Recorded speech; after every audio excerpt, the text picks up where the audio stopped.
Everyone. તો આજે હું તમને સ્ટેટ એગ્રીકલ્ચર યુનિવર્સિટી ઓફ ગુજરાતમાં જે લેબ ટેકનિશિયન અને લેબ આસિસ્ટન્ટની જગ્યા આવેલી છે એની માટે ફોર્મ ભરતા શીખવાડવાની છું. તો લેટ સ્ટાર્ટ. હવે પહેલાં તો આવું આઉટલેટ આવશે, તમને આ સ્ક્રીન ઉપર દેખાઈ રહ્યું હશે, જેમાં રજિસ્ટ્રેશન કરવું પડશે. અને જો તમે રજિસ્ટ્રેશન કરી લીધું હોય તો તમે લોગિન કરી શકો છો. હવે ન્યૂ રજિસ્ટ્રેશન કરવા માટે તમને આ સ્ક્રીન પર દેખાઈ રહ્યું એમને ન્યૂ રજિસ્ટ્રેશન એવું લખેલું છે ત્યાં જવાનું, અને નહીં તો અહીંયા ખૂણા પર જે રજિસ્ટ્રેશન લખેલું છે એની ઉપર ક્લિક કરો તો તમને આગળનું ઇન્ટરફેસ દેખાશે. હવે તમને આવું કંઈ ઇન્ટરફેસ દેખાશે, એમાં તમારે ગોટ ઇટ ઉપર ક્લિક કરી અને આગળના પેજમાં જવાનું રહેશે. તો હવે અહીંયા આપણે ફૂલ ડિટેલ લખવાની છે, નામ, નંબર અહીંયા લખવાનું છે. આપણે એપ્લાઇડ કેટેગરી સિલેક્ટ કરજો, અને એક્સમેન સર્વિસ જો તમે હોય તો એક્સમેન સર્વિસ, અને એપ્લાય કેટેગરીઝમાં તમારે જે ઓબીસી હોય તો ઓબીસી, ઈડબ્લ્યુએસ, એસસીબીસી, એસટી તમને જે લાગુ પડતું હોય તમારે ક્લિક કરવાનું છે.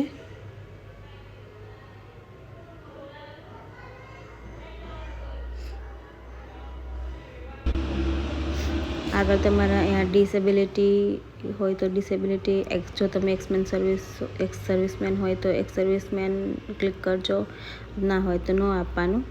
ત્યારબાદ એમ્પ્લોયી જો તમે હોય તો યસ કરવાનું, ના હોય તો ના કરવાનું.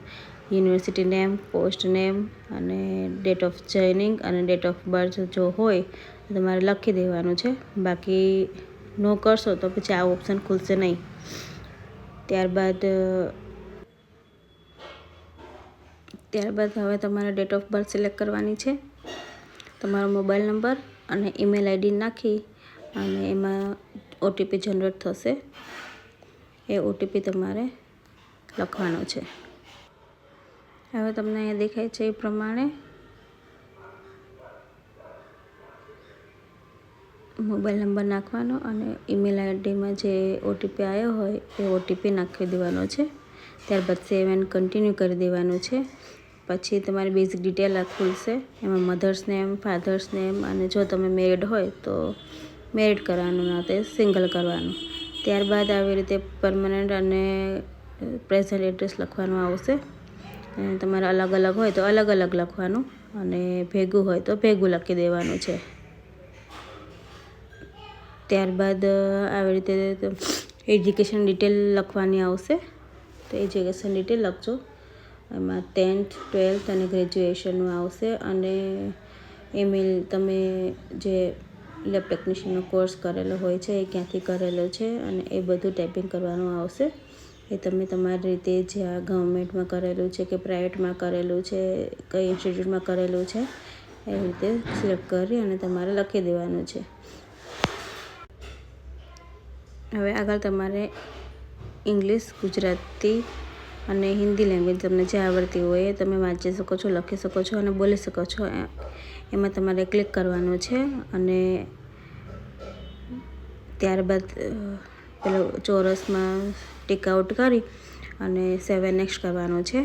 હવે અહીંયા તમારો photo, signature, date of birth, જે લિવિંગ સર્ટિફિકેટ હોય એ તમે અપલોડ કરી શકો છો, અને જો તમે વિડો હોય તો વિડો સર્ટિફિકેટ, ડિસેબિલિટી સર્ટિફિકેટ અને તમારું કાસ્ટ સર્ટિફિકેટને એવું તમે પીડીએફમાં કન્વર્ટ કરી અને તમારે અપલોડ કરવાનું રહેશે. ત્યારબાદ આવી રીતે આગળ સેવ એન્ડ નેક્સ્ટ કરવાનું છે, અને પછી તમારી પેમેન્ટનો ઓપ્શન ખોલશે.